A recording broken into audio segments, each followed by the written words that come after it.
খেতে টিভি বা mobile phone দেখা যায় আছে কিনা দেখুন। এটা তো এখন একটা কমন একটা বিষয় হয়ে গেছে না, আমরা সবাই কম বেশি এই রোগের রোগী।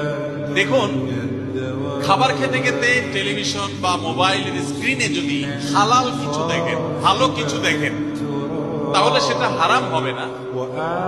আর হারাম কিছু দেখলে সেটা খেতে খেতে দেখলেও নাজায়েজ হবে, অন্য সময় দেখলেও হারাম হবে। হারামটা সর্বাবস্থা হারাম।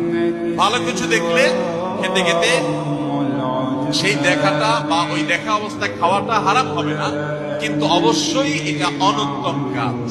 কেন অনুত্তম কাজ? কারণ এটা আমাদের স্বাস্থ্যের জন্য ভালো নয়। ডাক্তাররা আমাদেরকে বারবার সাবধান করে খাবার সময় খাবারের প্রতি মনোযোগী হতে হয়। অন্য মনস্ক হয়ে খেলে তার স্বাস্থ্যগত উপকারিতার চাইতে অনেক সময় ক্ষতির আশঙ্কা থাকে। এই জন্য এটা এমনিতে অনুচিত। তাছাড়া এটা নেশার লেভেলে চলে গেলে, এডিকশনের লেভেলে চলে গেলে, আসক্তির লেভেলে চলে গেলে তখন মানুষ এরকম করে।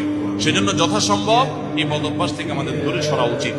অনেকে আছে বাচ্চাকে মোবাইল না দেখাইলে, কার্টুন না দেখাইলে, ভিডিও না দেখাইলে বাচ্চা খায় না, আছে না নাই?